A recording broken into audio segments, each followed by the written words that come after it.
Welcome to this journey through one of the most disturbing cases recorded in the history of Oklahoma. Before we begin, I invite you to leave in the comments where you're watching from and the exact time at which you're listening to this narration. We're interested in knowing to which places and at what times of day or night these documented accounts reach. In the summer of 1921, the disappearance of the Ashcraftoft sisters sent shockwaves through Elmore County, Oklahoma. What began as a simple missing persons case would unravel into one of the most disturbing documented incidents in the state's history. The facts, as they were recorded, tell only part of the story. The rest lies buried in silence in forgotten documents and in the memories of those who have tried desperately to forget. It was June 17th when Eleanor and Margaret Ashcraftoft were last seen walking along the perimeter of their family's property on the outskirts of the small town of Riverbrook. The town itself was unremarkable, a collection of wooden structures, a general store, a post office, and a handful of residential homes nestled between rolling hills and dense woodland. The Ashcraftoft residence stood apart, a Victorian farmhouse built in 1887, situated on 15 acres of land that bordered Blackwater Creek. It was a property both grand and isolated, a home that would later become synonymous with unspeakable tragedy. According to police reports filed on June 19, 1921, the sisters had gone for their customary evening walk. When they failed to return for supper, their father, Thomas Ashcraftoft, a respected physician in the community, reportedly searched the property before alerting neighbors.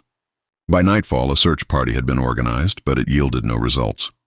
The official search continued for 3 weeks before being formally abandoned. What makes this case particularly unsettling is not merely the disappearance itself, but the circumstances surrounding it. The inexplicable behavior of the family in the months leading up to the event, the contradictory statements from witnesses, and the discovery made decades later would cast the entire narrative in a different light. Much of what follows has been pieced together from fragmented sources: local newspaper clippings from the Riverbrook Gazette, police statements, personal correspondence between family members that surfaced decades later, and interviews conducted with surviving residents in 1962 by historian Dr. James Holloway for his never-published manuscript, Forgotten Tragedies of Rural Oklahoma. The Ashcraftoft family had been residents of Riverbrook since 1914. When Thomas relocated his medical practice from Tulsa, his wife, Virginia, was described by neighbors as reserved but polite. The two sisters, Eleanor, 28, and Margaret, 26, lived with their parents despite being of marriageable age, something that generated mild gossip in town but was explained away by their devotion to their ailing mother. The Ashcraftoft property was notable for its isolation. The nearest neighbor, the Wilson family, lived over a mile away. The house itself was surrounded by a thicket of elm trees that obscured it from the main road. Visitors to the Ashcraftoft home were rare, though Thomas's position as the town's only physician meant that he was well respected and frequently called upon to attend to the medical needs of Riverbrook's 412 residents. In the months before the disappearance, several townspeople reported changes in the Ashcraftoft household. Virginia, who had occasionally attended church services at the Riverbrook Methodist Church, stopped appearing altogether. Thomas began closing his practice early on Thursdays and Fridays without explanation. Perhaps most notably, the sisters, who had previously been seen regularly in town purchasing supplies or borrowing books from the small community library, became increasingly reclusive. Meredith Wilson, whose family owned the property adjacent to the Ashcraftofts, told Dr. Holloway in 1962, something changed in that household around March of 21. The curtains were always drawn. Thomas stopped acknowledging neighbors when he passed by in his automobile. And the girls, they used to be such lively young women. They seemed to age years in the span of weeks, Eleanor in particular. The last time I saw her at the general store, she wouldn't meet my eyes. She had always been so confident before. The day of the disappearance had been unusually warm for June.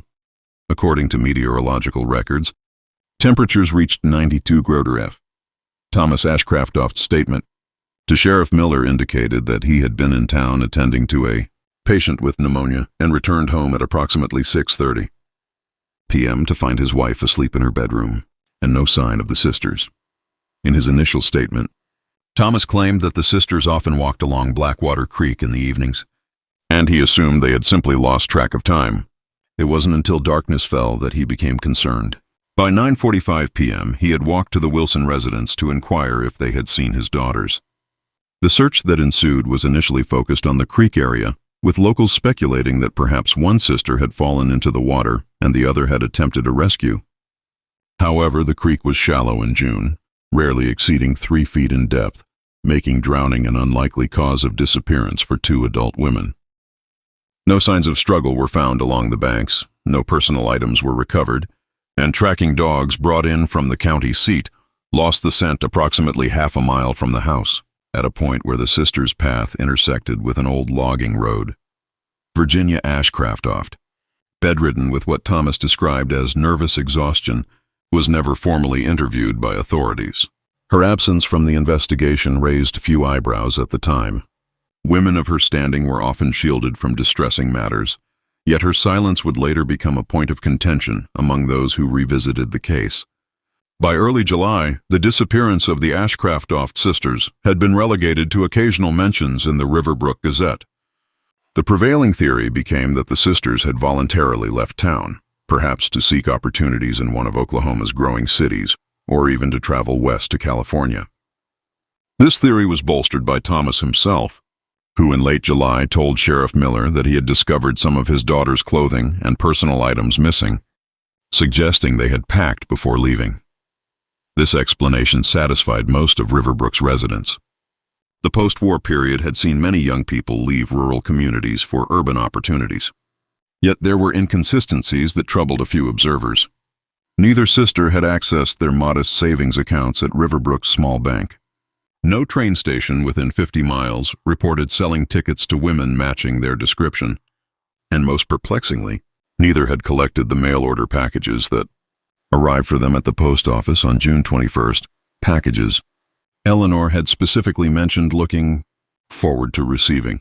According to the postmaster's wife, life in Riverbrook continued for 2 years, almost as if the Ashcraftoft disappearance had never occurred. Thomas maintained his medical practice, though he became increasingly selective about which patients he would see. Virginia was rarely spotted outside the home. In September of 1923, the Ashcraftofts reportedly sold their property and relocated to Arizona due to Virginia's health concerns. The house remained empty for nearly a year before being purchased by the Johnston family, who would own it until 1958. Observers who revisited the case decades later noted that the period leading up to the disappearance was marked by unusual behavior within the Ashcraftoft household. Meredith Wilson and other neighbors recalled that Virginia had begun displaying erratic tendencies in late 1920. Thomas explained to concerned friends that his wife suffered from female hysteria and required his specialized care at home. No one had seen Virginia after February of 1921.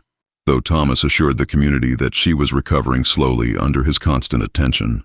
Harold Jenkins, who had worked briefly as an assistant in Thomas's medical practice in early 1921, would provide a telling statement decades later. He recalled, "Dr. Ashcraft was very secretive about his wife's condition. He mixed strange compounds. In the back room, things I'd never seen used in standard medical practice. Once I heard sounds from the doctor's bag, like glass vials clinking together, and he became very agitated when I mentioned it. He dismissed me the following week with no explanation." The initial search had ended in frustration and unanswered questions. The sisters' absence remained unexplained, and their trail had grown cold, leaving Riverbrook residents to speculate endlessly. Some whispered that Eleanor and Margaret had run away.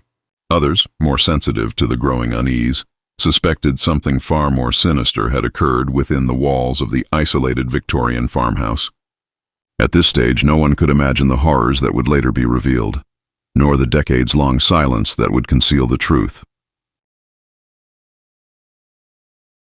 The case might have been forgotten entirely if not for a severe storm in April 1967, which caused significant damage to the old Ashcraftoft property by then, owned by a retired couple named Davis. The storm uprooted one of the massive elm trees that had stood for generations. Near the eastern edge of the property, approximately 200 yards from the main house, according to the official report filed by Sheriff Walter Pruitt on April 17, 1967, Mr. Davis discovered what appeared to be human remains while clearing the fallen tree. The roots had torn up a significant portion of earth, revealing what would later be identified as partial skeletal remains. The report noted that the bones appeared to have been in the ground for many years and were found alongside deteriorated fabric consistent with women's clothing from the 1920s era. Forensic examination later confirmed that the remains belonged to at least one adult female, estimated to have been in her late 20s at the time of death. The cause of death could not be conclusively determined due to the condition of the remains, though the medical examiner observed unusual markings on the cervical vertebrae consistent with potential strangulation. Most disturbing of all was the discovery of a small metal box buried alongside the remains. Inside was a journal, its pages largely destroyed by decades of exposure to the elements. Several passages, however, remained legible, and the handwriting was confirmed by former neighbors to belong to Eleanor Ashcraftoft. One of the few complete entries, dated May 3, 1921, read, "Mother's condition worsens daily. Father says the new treatment will help, but I have my doubts. The basement room is prepared. Margaret doesn't know yet. I cannot bear to tell her what I've heard at night." Another fragment, dated June 1st, stated, "The sounds from below are unbearable. Father says it's necessary. Says Mother needs complete isolation for the treatment to work. Margaret has begun to ask questions. I've told her nothing, but she suspects the locked door. The trays of food that return untouched." The final legible entry, dated June 15th, just 2 days before the disappearance, offered a chilling prelude to the sisters' vanishing. "I found the key. Tonight, when Father leaves for his meeting in town, Margaret and I will see for ourselves. Whatever is happening in that room must end." These fragments transformed the understanding of the case entirely. Suddenly, the disappearance could no longer be framed as a simple flight or accident. They suggested a hidden reality, one in which Eleanor and Margaret had been aware of disturbing events within their own home and were preparing to confront them. Local authorities attempted to locate Thomas and Virginia Ashcraftoft, only to discover that Thomas had died in 1946 in Phoenix, Arizona. Virginia's fate was less clear. No death certificate was found, and no record of her existence surfaced after the family's departure from Riverbrook. The investigation that followed revealed disturbing facts that had been overlooked in 1921. Thomas Ashcraftoft's medical credentials, which had never been questioned during his time in Riverbrook, proved impossible to verify decades later.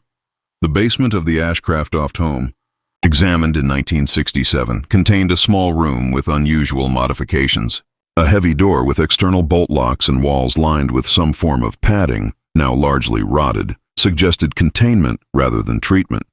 Neighbors recalled that Virginia had begun displaying unusual behavior in late 1920, while Thomas explained to friends that she suffered from hysteria. Yet no one had seen her after February 1921. Harold Jenkins, the former assistant, described the doctor's secretive practices and alarming compounds. The journal fragments offered a window into the sisters' perspective, hinting at a domestic nightmare previously hidden from the world. Eleanor's careful words suggested awareness, fear, and an attempt at intervention. What remained unknown and increasingly terrifying was the fate of Margaret Ashcraftoft, and whether the family's isolation had allowed horrors within the Victorian home to go undetected for decades. The discovery of the remains and Eleanor's journal fragments in 1967 forced investigators to reconsider everything they thought they knew about the Ashcraftoft case. For decades, the prevailing belief had been that the sisters had left voluntarily, possibly seeking opportunities elsewhere in Oklahoma, or even traveling west. The fragments of Eleanor's writing shattered this assumption. They suggested awareness of a hidden danger within the Ashcraftoft household, pointing directly toward Thomas Ashcraftoft himself as the source of that danger. The investigation that followed explored multiple possibilities, none of them comforting. One prevailing theory posited that Virginia Ashcraftoft may have suffered from a legitimate medical or mental condition, and that her husband attempted unorthodox, possibly experimental treatments within their home. The basement room, heavily modified and padded, appeared to have served as a makeshift treatment facility, which in turn may have evolved into a prison. The journal entries hinted that the sisters had discovered this secret and felt compelled to intervene, placing them directly in harm's way. Criminologist Dr. Rebecca Hayes, in her 1968 analysis, Domestic Shadows, Hidden Crimes of Rural America, suggested that Thomas Ashcraftoft's professional identity had become inseparable from his perceived ability to cure his wife. When conventional treatments failed, he may have resorted to extreme measures. The journal fragments show Eleanor's apprehension, Margaret's growing suspicion, and the sisters' determination to confront what was happening in the basement. Hayes's analysis concluded that this confrontation likely triggered a catastrophic response from Thomas, possibly leading to Eleanor's death and Margaret's coerced complicity in the disposal or concealment of her sister. The possibility that both sisters were victims of deliberate harm aligns with the evidence found in 1967, the skeletal remains, the burial site marked, or at least hidden, beneath the elm tree, and the small metal box containing Eleanor's journal. Yet the case is complicated by the uncertainty surrounding Margaret's fate. While one sister's remains were confirmed, the other was never located. Did Margaret survive, or was she ultimately another victim of her father's machinations? Some theories suggest she may have been manipulated, threatened, or coerced into compliance, forced to live with the secret of her sister's death while maintaining the appearance of normalcy. The Ashcraftoft case demonstrates the dangers of rural isolation, particularly when combined with unquestioned authority. Thomas was the town physician, a man whose word was rarely challenged. The disappearance of adult women could easily be dismissed as voluntary departure, particularly in an era when young people leaving rural communities for cities was common.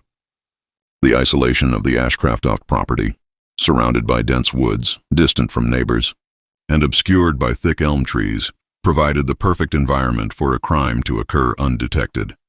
Statements from neighbors decades later offered chilling insights.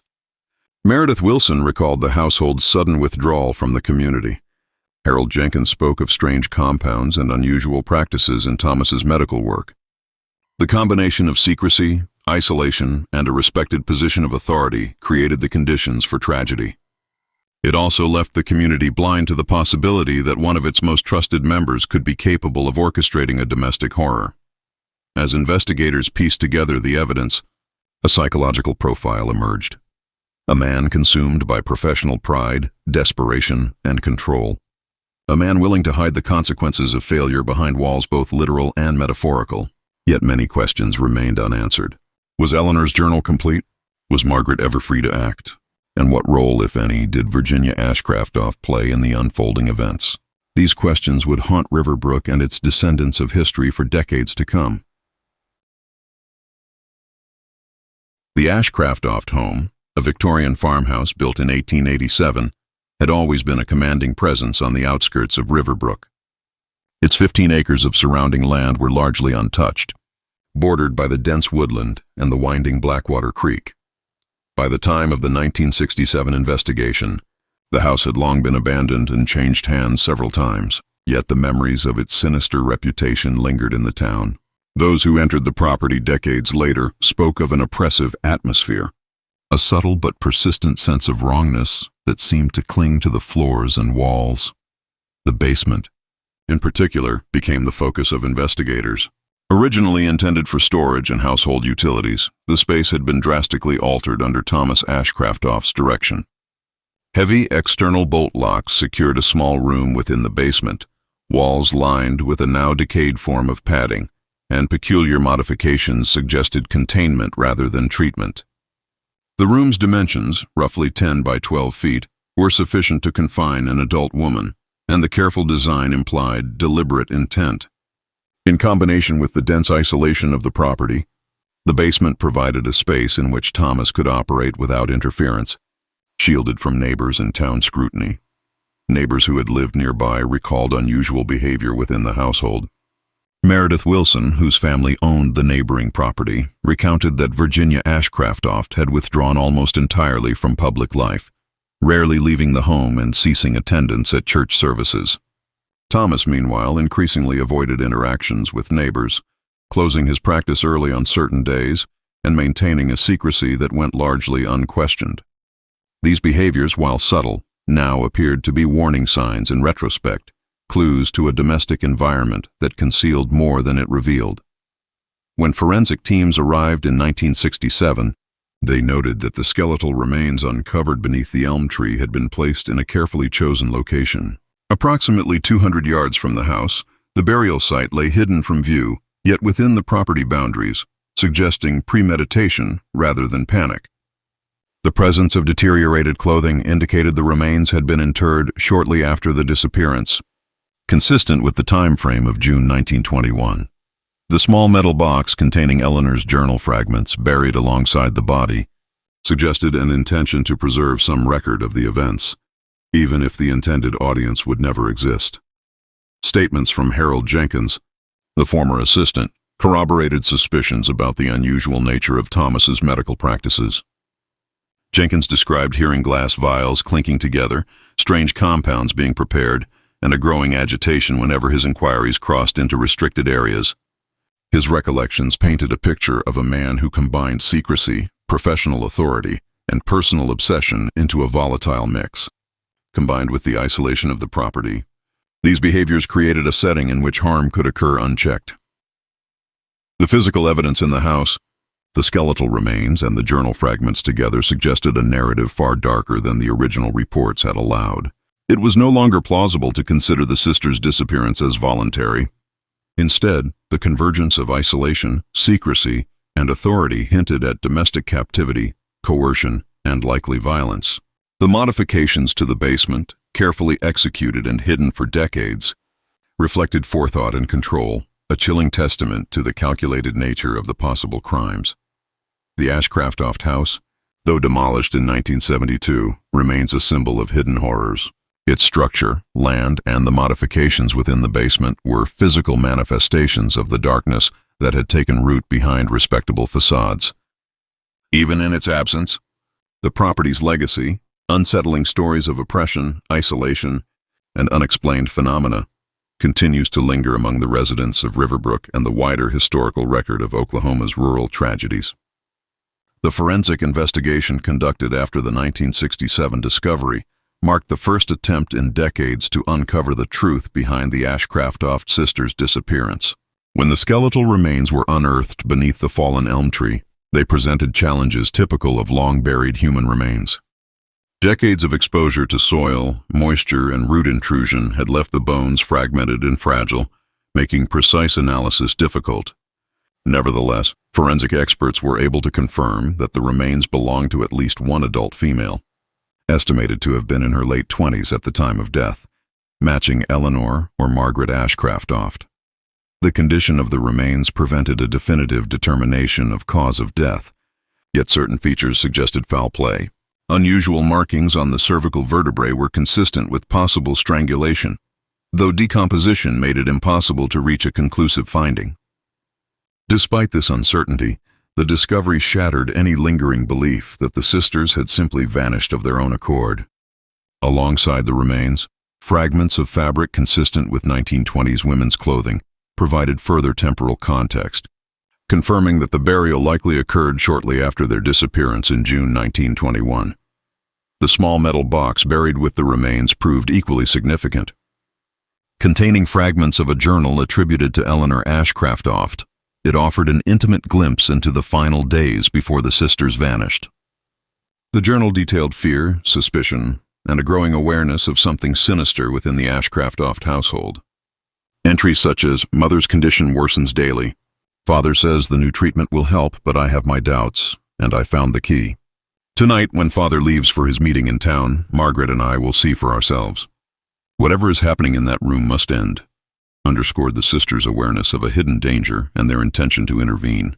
These writings provided crucial context for the forensic findings, suggesting a narrative of premeditated harm rather than accident or voluntary disappearance. Investigators faced an additional dilemma. The remains of the second sister were never located. Whether Margaret had survived, been hidden elsewhere, or suffered the same fate as Eleanor remained unknown. This ambiguity added a psychological layer to the case, raising questions about coercion, manipulation, and the possibility that one sister had been forced into complicity, living with knowledge of her sister's death while maintaining a public facade. The forensic evidence, while limited, aligned disturbingly with witness accounts from neighbors, former employees, and the journal itself. Harold Jenkins, Thomas Ashcraftoft's former assistant, had reported observing unusual compounds and secretive practices in the home, along with the doctor's agitation when questioned. These testimonies, coupled with the forensic findings, created a portrait of a household in which authority, isolation, and secrecy intersected with fear and potential violence. The basement, the burial site, and the journal fragments together suggested deliberate concealment, meticulous planning, and an intimate knowledge of how to avoid detection in a small rural town. The partial identification, therefore, served both as a revelation and a haunting reminder of unanswered questions. It confirmed the death of at least one sister while leaving the fate of the other, and that of Virginia Ashcraftoft, unresolved. Each piece of evidence reinforced the chilling notion that the Ashcraftoft disappearance was far more sinister than previously imagined, and that the apparent respectability of Thomas Ashcraftoft had masked a capacity for cruelty that had gone unnoticed for decades. The discovery of Eleanor Ashcraftoft's journal fragments in 1967 offered a haunting window into the final days leading up to the disappearance of the sisters. The small metal box, buried alongside the skeletal remains, had preserved portions of her writing, despite decades of exposure to moisture, soil, and the elements. Each entry that remained legible painted a portrait of fear, suspicion, and quiet determination in the face of an incomprehensible domestic nightmare.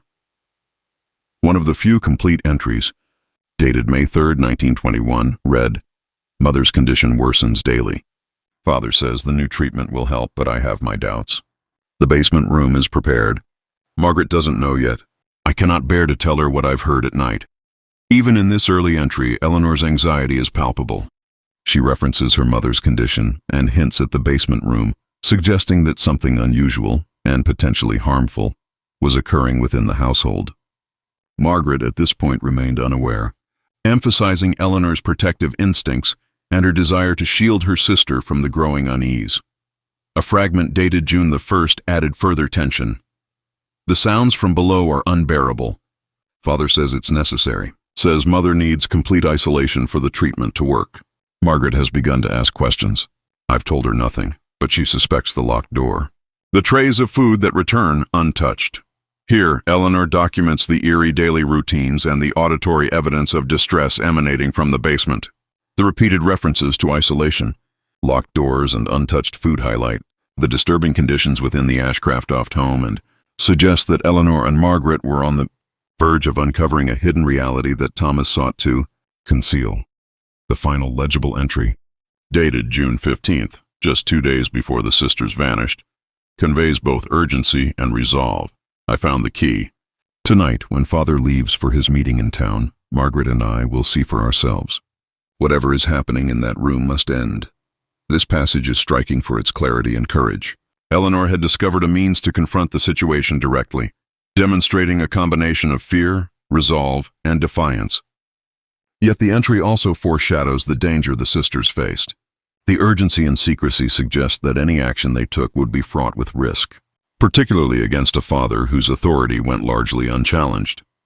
The journal fragments, though incomplete, reveal the psychological environment within the Ashcraftoft household. Thomas Ashcraftoft emerges as a man whose professional authority, obsession with control, and secrecy may have driven him to extremes. Eleanor's careful recording of events, her observations of Margaret's growing suspicion, and her own tentative planning indicate an acute awareness of imminent threat. The journal provides a critical lens through which investigators could understand not only the sisters' perspective, but also the oppressive dynamics that characterize the family home. Criminologist Dr. Rebecca Hayes, in her 1968 study, Domestic Shadows: Hidden Crimes of Rural America, emphasized the significance of these entries. She noted that Eleanor's writing illustrated a confrontation with power, secrecy, and domestic horror. The journal indicated that the sisters had discovered their mother's condition, or at least the methods being employed, and that their presence threatened Thomas's authority. Hayes posited that this discovery likely precipitated the tragic events that followed, marking a point of no return in the household's descent into violence and concealment. Together, the journal fragments and forensic evidence created a narrative that contrasted sharply with the town's initial assumptions of voluntary disappearance. Eleanor's words, preserved against time, bore witness to fear, courage, and the inescapable reality of a hidden horror within the Ashcraftoft home, a reality that the townspeople of Riverbrook had, unknowingly, overlooked for decades. The journal fragments provided glimpses of Eleanor and Margaret's fears, but understanding the full context required a closer look at the figure at the center of the household, Thomas Ashcraftoft. By all contemporary accounts, he was a respected physician in Riverbrook, the town's sole medical professional, entrusted with the health of its 412 residents. His position afforded him authority, respect, and a degree of unquestioned influence over those around him. Yet, as the investigation decades later revealed, his professional identity may have masked a darker, obsessive need for control within his own home. Thomas's behavior in the months preceding the sisters' disappearance was increasingly erratic. He closed his medical practice early on Thursdays and Fridays, limited patient access, and avoided social interactions. While these actions were superficially explainable, hindsight and the revelations of Eleanor's journal suggest they were part of a deliberate pattern of secrecy. His wife Virginia had ostensibly been suffering from female hysteria, or an unspecified condition that required home care. Neighbors recalled that she became increasingly withdrawn, and by February 1921, she was rarely seen in public at all. Thomas's assurances that her condition was improving went largely unchallenged, demonstrating the trust placed in his professional authority and the isolation of the Ashcraftoft household. Dr. Rebecca Hayes, in her 1968 analysis Domestic Shadows: Hidden Crimes of Rural America, constructed a psychological profile of Thomas based on available evidence. Hayes suggested that his identity as a healer was inseparable from his perceived ability to control outcomes, particularly in relation to his wife's health. Faced with failure in conventional treatments, he may have resorted to increasingly extreme methods, transforming the basement of his home into both a treatment facility and a space of confinement. Eleanor's journal entries indicate that she had become aware of the basement's purpose and was determined to confront it, a threat to Thomas's authority that may have precipitated the tragic events of June 1921. The fate of Margaret remains even more enigmatic. The partial nature of the forensic evidence meant that one sister was definitively identified, while the other's remains were never located. Theories abound. Margaret may have been forced into compliance, compelled to assist in concealment, or coerced into assuming a new identity to maintain secrecy. There is also speculation that she could have survived beyond 1921, living with the knowledge of her sister's death and the circumstances that led to it. In 1968, an elderly woman appeared at the Riverbrook Cemetery, placing flowers and leaving a tarnished house key beside the memorial for Eleanor and Margaret. She identified herself as a former friend of the family, and though her identity was never confirmed, some have speculated that she could have been Margaret Ashcraftoft returning briefly to a site she had long avoided. Virginia Ashcraftoft's role adds another layer of ambiguity. Though she is referenced in Eleanor's journal, her actual condition and fate are largely unknown.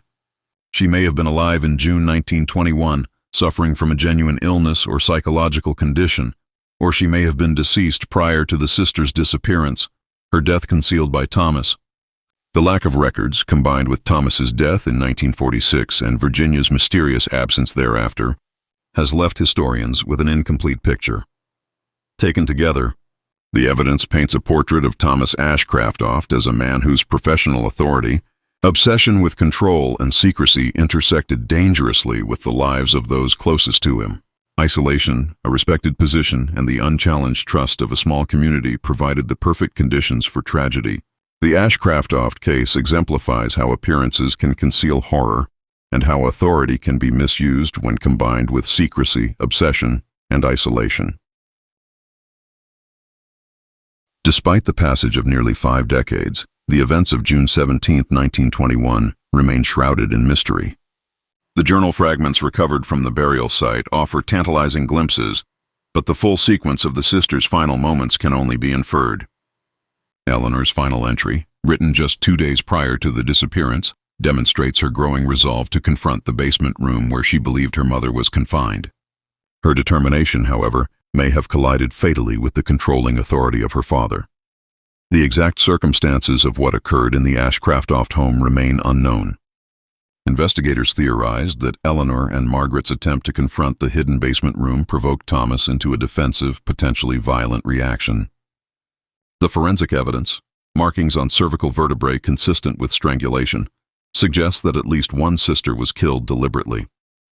The positioning of the skeletal remains under the elm tree indicates premeditation.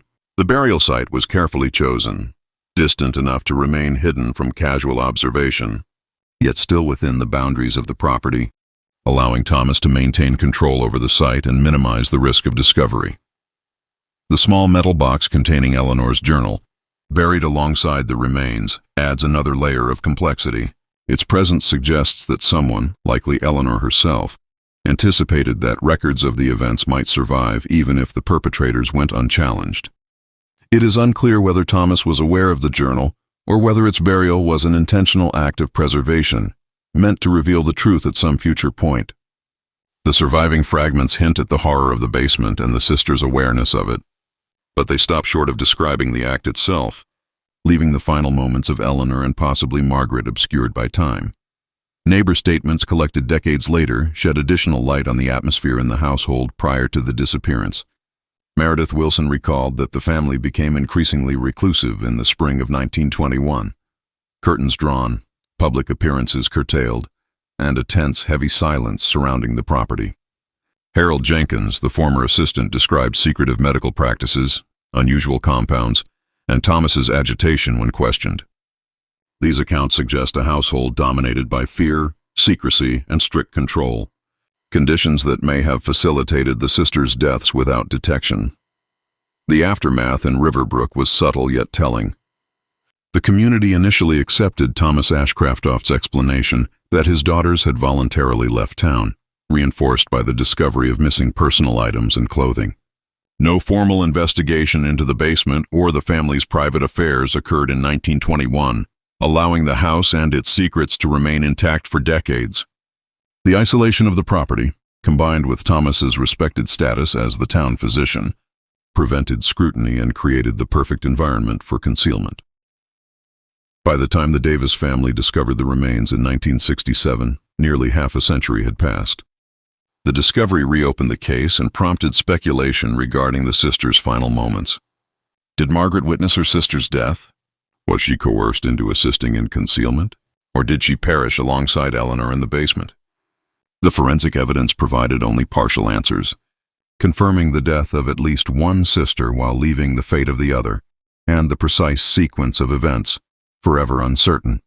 The burial beneath the elm tree, the journal fragments, and the house itself stand as enduring symbols of the tragedy. They reflect not only the sisters' fate, but also the broader consequences of isolation, unchecked authority, and secrecy within a rural community, illustrating how horror can remain concealed behind the facade of respectability. Following the sisters' disappearance in 1921, the Ashcraftoft household effectively disappeared from public scrutiny. Thomas maintained his medical practice, though his interactions with the community became increasingly limited. Virginia Ashcraftoft, rarely seen outside the home, became a figure of rumor and speculation, yet no one pressed for answers. In small towns like Riverbrook, appearances often outweighed scrutiny, and the town's collective desire to maintain order allowed Thomas's explanations to remain unquestioned. The prevailing narrative, two young women voluntarily leaving for opportunity, persisted, reinforced by the broader post-war trend of migration from rural areas to cities. By September 1923, the Ashcraftoft family reportedly sold their property and relocated to Arizona, citing Virginia's health concerns. The house remained empty for nearly a year before being purchased by the Johnston family, who occupied it until 1958. Although decades passed, the house maintained a reputation for unease. Residents who moved in after the Ashcraftofts spoke of a persistent oppressive atmosphere, particularly around the eastern side of the property and the basement area, suggesting that the legacy of the family's secrets had lingered in the structure itself. The long absence of formal investigation meant that decades of evidence went unexamined. The community's willingness to accept Thomas's version of events, reinforced by his status as a physician and by the perceived fragility of Virginia, allowed the story to fade from public memory. The disappearance became a whispered legend, mentioned only occasionally in the Riverbrook Gazette, until the dramatic events of April 1967 revived public attention. The storm that uprooted the massive elm tree revealed the first tangible proof that the sisters' fate had been far more sinister than anyone had imagined.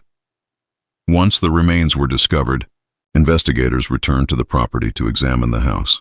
By that point, the structure had been vacant for nearly a decade, and decay had begun to set in. The basement room, once a possible site of confinement or experimental treatment, had rotted and crumbled, yet its modifications remained partially intact. Heavy doors with external bolts, remnants of padding on the walls, and small compartments suggesting deliberate concealment. These features confirmed that the space had been altered intentionally, not haphazardly, reflecting a premeditated effort to isolate and potentially harm its occupants. Over the next few years, the house's oppressive reputation solidified. Martha Johnston, who had lived there decades earlier, reported persistent nightmares during her initial years in the house, often featuring a silent woman standing at the foot of her bed. The Davis family, who discovered the remains, cited sleepless nights and a sense of unease that permeated the property as reasons for eventually selling it. Even after the house changed hands multiple times, local residents reported strange occurrences and a pervasive sense of foreboding, reinforcing the notion that the property itself had absorbed the horrors that had occurred within its walls. Ultimately, in 1972, the house was demolished after repeated attempts to sell it failed, leaving the land undeveloped. While construction in the surrounding area continued, one section of the former Ashcraftoft property remained persistently untouched, complicated by unexplainable soil and structural issues. This conspicuous absence of development became a physical testament to the lingering unease surrounding the location, ensuring that the memory of the sisters' fate and the secrets hidden within the Victorian home would remain etched in the town's consciousness for generations. In 1969, a memorial stone was placed in Riverbrook Cemetery in honor of Eleanor and Margaret Ashcraftoft. Though no remains were interred there, the monument served as a symbolic acknowledgement of the tragedy and a public recognition of the town's failure to protect the sisters decades earlier. For many residents, it was a somber reminder of the consequences of willful ignorance, the dangers of unquestioned authority, and the darkness that had existed quietly behind the respectable facade of the Ashcraftoft household. Shortly after the memorial was erected, an event added a new layer of mystery to the case. An elderly woman appeared at the cemetery, placing flowers at the memorial stone. She identified herself only as a former friend of the Ashcraftoft family, and before leaving, placed a small tarnished house key beside the flowers. Observers noted a noticeable tremor in her right hand and described her as well-dressed. Yet the suddenness of her appearance and departure suggested a purpose beyond mere remembrance. The groundskeeper recorded her license plate, which led investigators to an address in Amarillo, Texas. The home was found vacant, though neighbors recalled an elderly woman living there briefly before leaving suddenly without explanation. Speculation immediately arose that the woman could have been Margaret Ashcraftoft herself, perhaps returning after decades of silence to confront or honor the memory of her sister. If the woman were indeed Margaret, her visit raised as many questions as it answered. Had she been forced to assume a new identity following the events of 1921? Did she survive the initial confrontation in the basement while Eleanor perished? And why had she waited nearly 50 years to return, only to vanish once more? The notion that one sister may have survived, living with the weight of her family's dark secrets, added a chilling psychological dimension to the narrative, suggesting ongoing trauma and unhealed wounds decades after the original events. The memorial itself, while a public gesture, underscored the limited understanding the town had of the tragedy. Riverbrook had absorbed the story only partially. Most residents remained unaware of the details revealed by the forensic evidence and the journal fragments. The symbolic nature of the monument contrasted sharply with the unresolved questions that continued to haunt historians, investigators, and those who had lived through the time of the disappearance. It became both a place of mourning and a reminder of unanswered questions, emblematic of the broader mystery surrounding the Ashcraftoft family. In the years following the memorial and the 1967 discovery, the case continued to attract attention from historians, criminologists, and journalists intrigued by the intersection of rural isolation, authority, and domestic tragedy. Dr. Rebecca Hayes's 1968 analysis emphasized how appearances could mask horror and how a single family's secrets could ripple outward, affecting generations and leaving a small community grappling with collective guilt. The memorial stone became a focal point not only for remembrance but for reflection on human fallibility, complicity, and the consequences of overlooking warning signs within domestic spaces. Ultimately, the Ashcraftoft case demonstrates the enduring tension between what is known and what remains hidden. While the memorial acknowledges the sisters' deaths, the true circumstances of their final moments remain obscure. Margaret's fate, Virginia's condition, and the full extent of Thomas Ashcraftoft's actions are mysteries that may never be resolved. The cemetery visit, the tarnished key, and the memorial itself form an enigmatic triad, emphasizing that some questions, despite decades of investigation, remain unanswered. The story of Eleanor and Margaret Ashcraftoft continues to haunt Riverbrook, a testament to the darkness that can exist even in the most outwardly respectable households. The Ashcraftoft case is as much a story of disappearance as it is of lost history. After the discovery of skeletal remains in 1967 and the recovery of Eleanor's journal fragments, historians and investigators sought to reconstruct the events of 1921, relying on a patchwork of newspaper clippings, police statements, personal correspondence, and interviews with surviving witnesses. Yet the historical record proved frustratingly incomplete, as key documents had been misplaced, destroyed, or deliberately obscured over the decades. The Oklahoma State Police had archived photographs of the remains and the journal fragments in 1968. However, a fire in the records department in 1969 destroyed much of the collection, leaving only photocopies of select documents.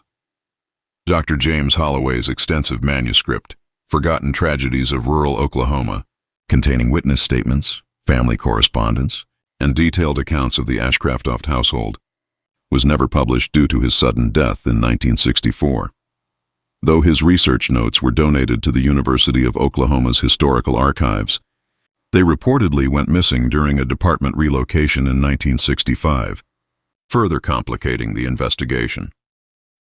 This pattern of lost evidence fueled speculation among historians and criminologists. While there is no direct proof of deliberate obstruction, the timing and frequency of these losses have led some to theorize that the full truth may have been intentionally concealed.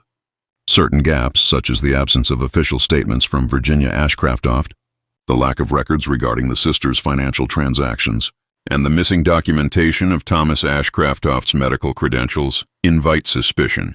The possibility of concealment or administrative oversight means that critical pieces of the puzzle, perhaps the clearest evidence of what truly occurred in the Ashcraftoft home, may never be recovered.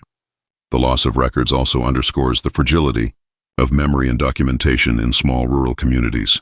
Over time, eyewitness accounts grow less precise, memories fade, and the motivations of those involved become increasingly difficult to ascertain. Oral histories, while invaluable, are subject to distortion, selective recollection, and the interpretive bias of those recounting events decades after they occurred. Combined with the destroyed documents, these factors make it exceedingly difficult to achieve a comprehensive understanding of the Ashcraftoft case. Nonetheless, the surviving fragments, journal entries, skeletal remains, witness statements, and newspaper reports allow investigators and historians to construct a partial narrative. They point toward domestic captivity, coercion, and likely homicide, framed within a household where authority and isolation enabled horrific acts to go unnoticed. Each fragment of evidence, however small, serves as a reminder that even in tightly knit communities, tragedy can unfold behind respectable facades, and justice or accountability may be delayed or denied by circumstance, oversight, or human failure. The Ashcraftoft case thus occupies a dual space in history, both a concrete record of a tragic disappearance and a symbol of the uncertainty inherent in incomplete evidence. It reminds scholars and the public alike that historical truth is not merely what is recorded, but also what has been lost, suppressed, or forgotten. Every missing document, every burned photograph, and every misplaced note contributes to the sense of lingering mystery, reinforcing the idea that the full scope of the Ashcraftoft tragedy may forever remain beyond reach. The Ashcraftoft case is not merely a story of vanished sisters and a secretive household. It is a study in the profound effects of rural isolation and unchecked authority. Riverbrook, like many small towns in early 20th century Oklahoma, relied heavily on personal reputation and professional trust. A physician such as Thomas Ashcraftoft held immense influence, and his status allowed him to operate with minimal scrutiny. The isolation of the Ashcraftoft property, bordered by dense woodland and distant neighbors, further insulated the family from observation and intervention. In small rural communities, social cohesion often comes with a willingness to overlook unusual behavior.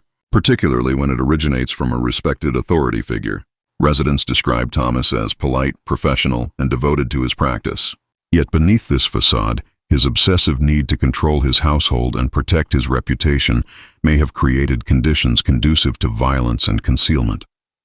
Eleanor's journal entries describing locked doors, strange sounds from the basement, and her mother's mysterious condition hint at a domestic environment in which authority and fear were tightly interwoven.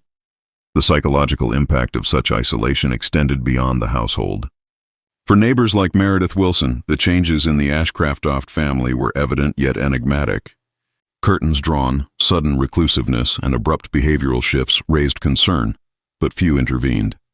The prevailing deference to Thomas's professional authority, combined with the assumption that women like Virginia suffered from delicate or nervous conditions, allowed the family's dark secrets to remain hidden.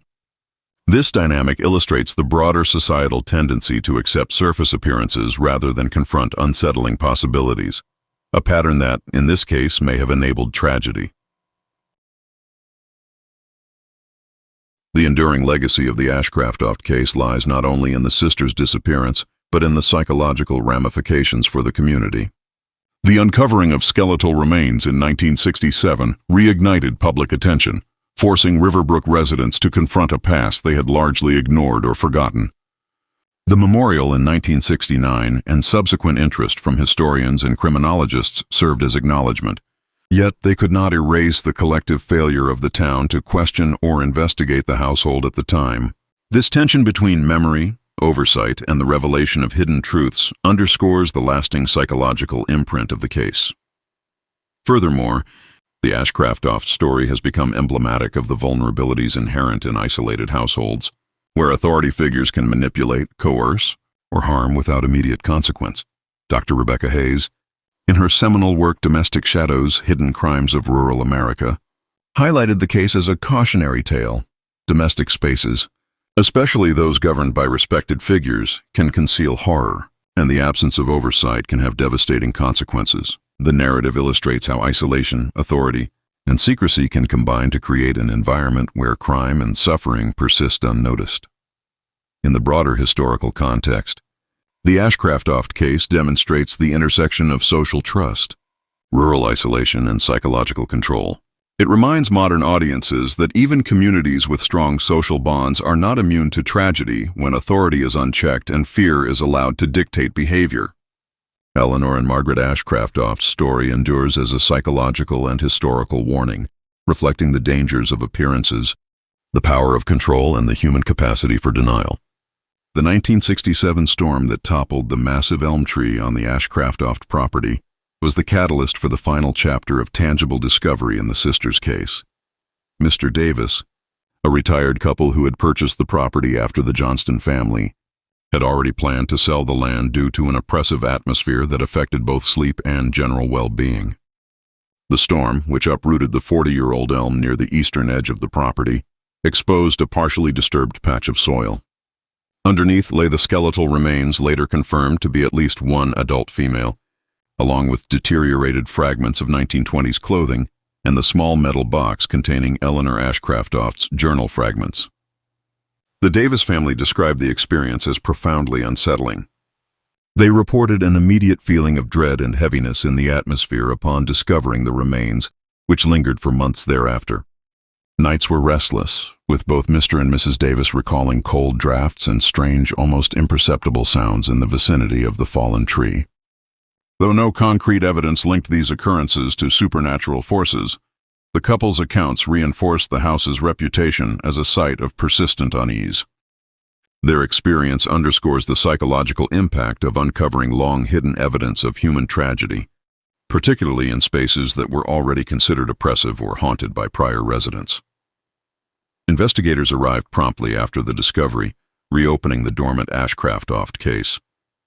Forensic analysis confirmed the age and sex of the remains, but could not definitively determine the cause of death. Markings on the cervical vertebrae suggested possible strangulation, but decay and environmental exposure prevented certainty. The fragments of Eleanor's journal offered partial insight, revealing the sisters' awareness of something sinister within the home, their growing fear, and the plan to investigate the basement room themselves. while the journal did not describe the fatal events. It clearly demonstrated that the sisters had recognized a threat and sought to confront it, a confrontation that may have led to the tragic outcome unearthed decades later. The Davis family's discovery also reignited questions surrounding the fate of Margaret and Virginia Ashcraftoft. The missing remains of the second sister left open the possibility that Margaret may have survived, either living under a new identity or being removed from the property by Thomas or another party. Virginia's whereabouts remained equally enigmatic, with no records found after the family's relocation to Arizona. The combination of missing remains, fragmented journals, and vanished family members created a web of uncertainty that investigators could not untangle, leaving the case officially classified as a suspected homicide with no possibility of prosecution. Following these events, the Ashcraftoft house remained a site of fear and fascination. Residents reported that no owner stayed longer than 5 years, and even those familiar with the property avoided areas near the fallen elm or the eastern section of the land. The eventual demolition of the house in 1972 marked the physical end of the structure, but did little to erase the psychological imprint left by decades of secrets and tragedy. The land itself, undeveloped in certain sections, stands as a silent testament to the unresolved horrors and the long shadow cast by Thomas Ashcraftoft's actions. The Davis family's experiences, combined with the forensic and documentary evidence, solidified the case's place as a chilling example of concealed domestic horror. The property, the house, and the elm tree collectively illustrate the meticulous planning, secrecy, and psychological control that may have led to the sisters' deaths, leaving the community and future investigators to grapple with questions that may never be answered. The Ashcraftoft case remains one of Oklahoma's most haunting, unsolved mysteries. Decades after the disappearance of Eleanor and Margaret, the questions surrounding the sisters' fate continue to captivate historians, criminologists, and the public alike. The events of 1921, the discoveries in 1967, and the subsequent investigations illustrate a complex narrative of isolation, authority, and concealed horror that reverberates through Riverbrook's history. The demolition of the Ashcraftoft house in 1972 marked the end of the physical structure but did not erase the psychological and cultural impact of the case. The land, particularly the section around the former elm tree, remains conspicuously undeveloped, a silent monument to the tragedy and the secrets buried there. Locals still recount stories of the oppressive atmosphere that once hung over the property, the chilling accounts of Martha Johnston and the Davis family, and the persistent sense that the land itself retains the memory of past horrors. The memorial stone in Riverbrook Cemetery, placed in 1969, serves as a focal point for remembrance, but it also underscores the enduring gaps in knowledge. The fate of Margaret Ashcraftoft remains unresolved. The possibility that she survived, lived under an assumed identity, or even returned briefly to the cemetery decades later continues to provoke speculation. Virginia Ashcraftoft's disappearance from historical records adds further ambiguity, leaving the family's narrative incomplete and subject to conjecture. The fragments of Eleanor's journal, the skeletal remains, and the altered basement room together provide evidence of a horrific domestic situation, yet the precise sequence of events, motives, and actions remain hidden beneath layers of time and obfuscation. The case also highlights the broader societal dynamics that allowed such tragedies to go unnoticed. Rural isolation, deference to authority, and the invisibility of women's experiences within domestic spaces created conditions in which horror could persist undetected. Thomas Ashcraftoft's respected status as a physician shielded him from scrutiny, while the family's reclusiveness provided him with the opportunity to control the household environment, manipulate appearances, and conceal his actions. The community's willingness to accept superficial explanations, combined with the absence of formal oversight, exemplifies the dangers of unquestioned trust and collective denial. For historians and criminologists, the Ashcraftoft case is a cautionary tale about the limitations of historical records, the impact of lost evidence, and the persistence of unanswered questions. The fire in the records department, the misplaced manuscripts, and the destruction of original documents serve as reminders that much of history is contingent upon preservation. While much of human experience can remain hidden indefinitely, the case continues to inspire research, discussion, and reflection on the intersections of authority, secrecy, and human vulnerability. Ultimately, the legacy of Eleanor and Margaret Ashcraftoft lies not only in the horror of their disappearance, but in the enduring lessons it imparts. The story challenges communities to confront uncomfortable truths, question appearances, and protect the vulnerable. The unanswered questions, Margaret's fate, Virginia's condition, the full contents of Eleanor's journal, ensure that the case remains alive in historical memory. Riverbrook may have grown, and the landscape may have changed, but the echoes of the Ashcraftoft tragedy endure, a silent testament to the darkness that can dwell behind even the most respectable facades.